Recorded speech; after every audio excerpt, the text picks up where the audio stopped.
সেটা হচ্ছে এর বহুদিন আগে আমরা আমাদের চ্যানেলে আপনিই বলেছিলেন প্রথম যে মানব গুহ মেমারি থেকে দাঁড়াচ্ছেন এবং মানব গুহ মেমারি থেকে দাঁড়াচ্ছেন এবং তিনি যে জিতছেন এটা আমরা অনেক দিন আগে আপনাদের মেমারি চাতে বলে দিয়েছি।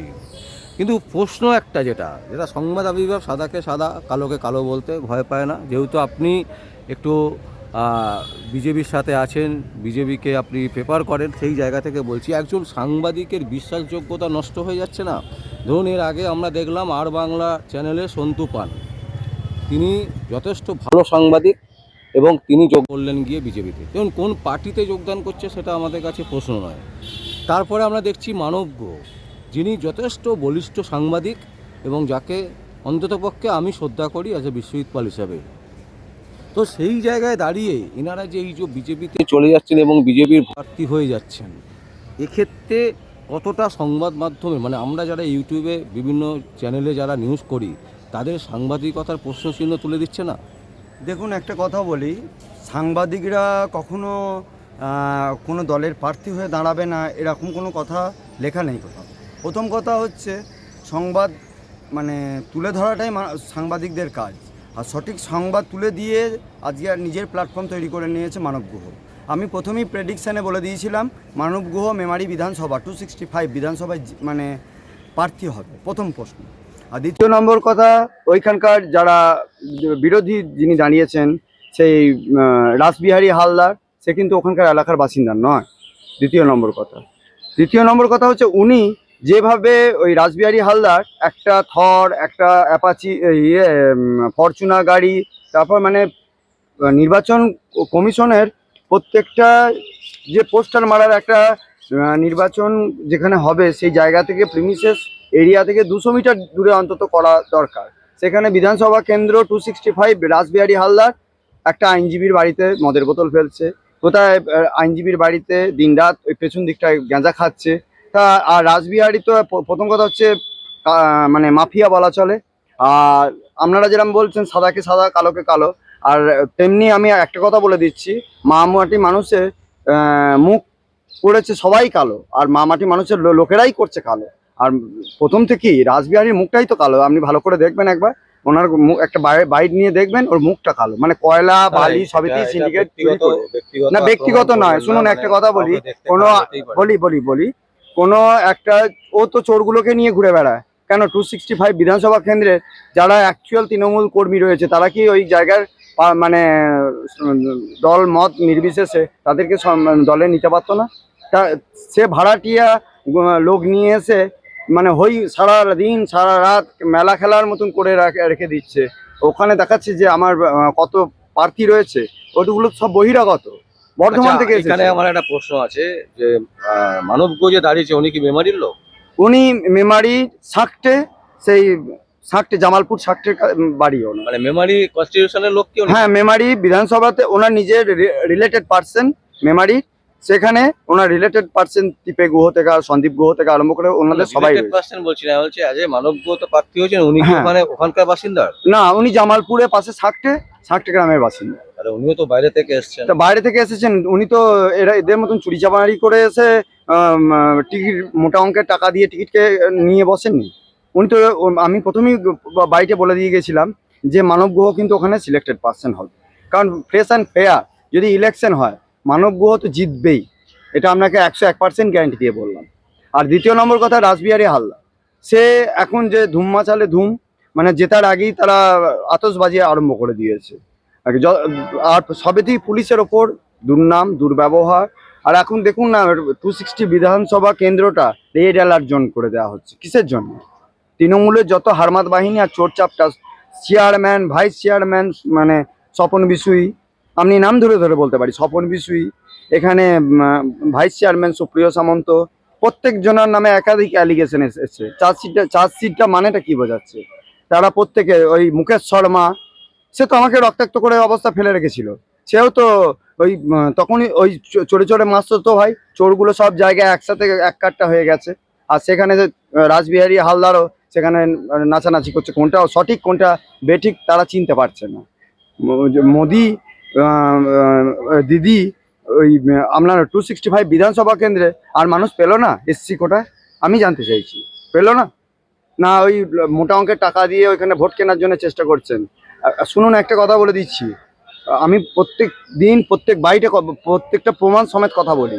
265 বিধানসভা কেন্দ্রে যেভাবে নোংরামো চলছে, যেভাবে নারীরা মানে নারী হত্যা চলছে, ধর্ষণ হচ্ছে, রেপ হচ্ছে, কিডন্যাপ হচ্ছে, চুরি চামারি হচ্ছে, ছিনতাই হচ্ছে, সে পরিমাণ, এবং মদের বোতল বোতল মদ, আজকে গ্যাসের যে দামটা বেড়েছে, আজকে লাগাও সাইন, সে এসে ওখানে একদিন মানে ক্যাম্পিং করবে, ওখানে প্রচার করে বেড়াবে।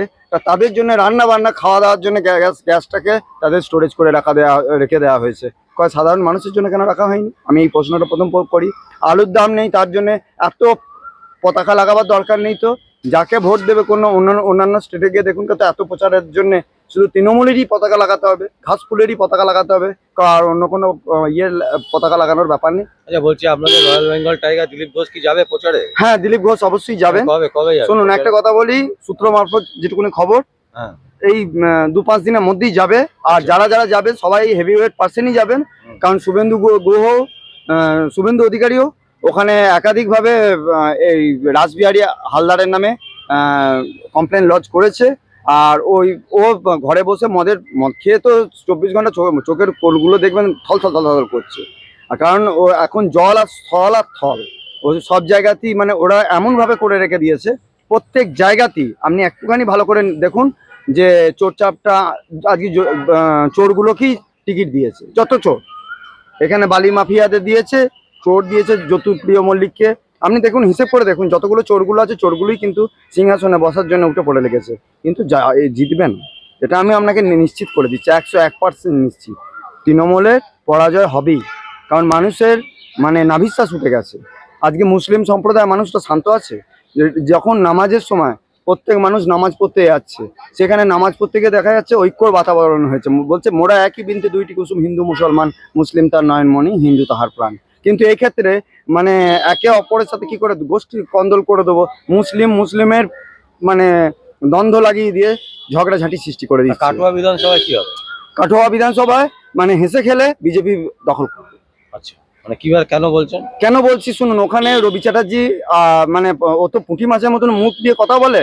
আর ও যে ওখানে কিভাবে নোংরামো করে বেরিয়েছে। আর ওখানকার প্রথম কথা হচ্ছে ওরই দলের এক নেতা, সে তার বাড়ি সালারের কাছে, সে এখন ওই হুমায়ুন কবির একটা আছে হনুমান, সেই হুমায়ুন কবিরের প্রার্থী হিসেবে দাঁড় করিয়েছিল কাটোয়াতে। মানে এমন তাড়া করেছে ওখান থেকে, সে তৃণমূলে গোপন আঁতাত আছে। যেমন যাদব দাস, আমি নাম ধরে বলছি, যাদব দাস তৃণমূলে পঞ্চায়েত একটা সদস্য। সেই সদস্যর কোটি কোটি টাকা ডিজিটাল ট্রানজ্যাকশন হয়েছে। তার সাথে এত বড় বড় মাফিয়াদের চ্যানেল, সেই মাফিয়াদের চ্যানেল দিয়ে ও একটা, তার আবার ডাকাতি কেস আছে কাটোয়া কোর্টে, সেই ডাকাতি কেসটাও এখনো কিন্তু মুভ হয়নি, মানে পেন্ডিং হয়ে পড়ে রয়েছে। সে কি করেছে, হুমায়ুন কবিরের সাথে হাত মিলিয়েছে। এখানে বোঝা যাচ্ছে যে তৃণমূল, হুমায়ুন কবির আর হুমায়ুন কবিরের প্রার্থীরা সবকটাই একটা জায়গায় সংঘবদ্ধ হয়ে আছে। এখানে শুধু খেলা হবে, ভাঙা পায়ে খেলা হবে। খেলা সবাই খেলতে জানে, ওপরওয়ালা যে খেলাটা করবে সেটাই আসল খেলা হবে। কারণ মানুষ আর হিংসার রাজনীতি চায় না, শান্তির রাজনীতি চায়।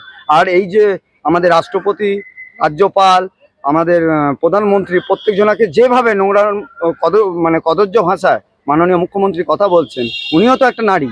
এত রেপ হচ্ছে, ধর্ষণ হচ্ছে, টাকা বেঁধে দিচ্ছে। আর প্রতিনিয়ত যেখানেই হচ্ছে গন্ডগোল, আর যেখানেই হচ্ছে গন্ডগোল করছে। এই রামনবমীর দিনই তৃণমূলের লোকেরা বিজেপির গেঞ্জি জামা পরে সেখানে, তখন তারা বিজেপি সেজে গেছে। মানে এখন তো ভোট ব্যাংক আর লোক দেখানো দরকার। অভিষেককে কেন ওই গোষ্ঠী কন্দলের জন্য, আপনারা লাইভে নিজেরাও দেখেছেন, কেন গিয়ে তাদের গোষ্ঠীর লোকেরাই মারপিট করেছে কেন? এটা আপনি প্রশ্ন করুন। দেখুন, ওদের গোষ্ঠী কন্দলটা এমন জায়গায় পৌঁছে গেছে, মানুষ বুঝতে পারছে যে তৃণমূলের হার নিশ্চিত। সেই জেনেই মানে ওরা যেখানেই যাচ্ছে চোরের মতন ওদের তাড়া করে পালাচ্ছে।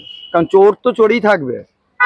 ওই মানব গুহর তো আর ফরচুনার গাড়ি বা থরগো গাড়ি নিয়ে ওখানে প্রচার করতে বেড়ায়নি। নর্মাল মানুষ, মাটির মানুষ, মানে ওখানে ভূমিপুত্র। আর ওই ফরচুনা গাড়ি, সোনার চেন, 2 কেজি 2.5 কেজি সোনার চেন পরে রাসবিহারী হালদার ওখানে টাকা বিলি করিয়ে আর ক্যাম্পিং করা হচ্ছে, আর ফুর্তি মারা হচ্ছে। একটা বাস স্ট্যান্ডের মতন মানে জায়গা, সেই জায়গাতে ঢোকার মুখেতে তারা একটা অফিস করে ফেললো। এত টাকা পাচ্ছে কোথা থেকে? চুরি চামারি না হলে তো টাকা পায় না। আর যেখানেই যাবেন দেখবেন কাটমানি ছাড়া ওরা কোনো কিছুই জানে না। উইদাউট পারমিশনে ওদের অন্য সময় স্বপন বিষয়ী পারমিশন নিতে গেলে আইনজীবীদের কাছে সেট বানান জানতে চায়। আজকে রাসবিহারী হালদার যে পারমিশন ছাড়া একাধিক জায়গা মানে পিলার থেকে আরম্ভ করে নিজে একটা সেট বানিয়ে নিয়েছে, রুম বানিয়ে নিয়েছে। কার পারমিশনে করেছে? মানে জোরজার মুলুকটা, এটাই হচ্ছে তার প্রমাণ। অসংখ্য অসংখ্য ধন্যবাদ।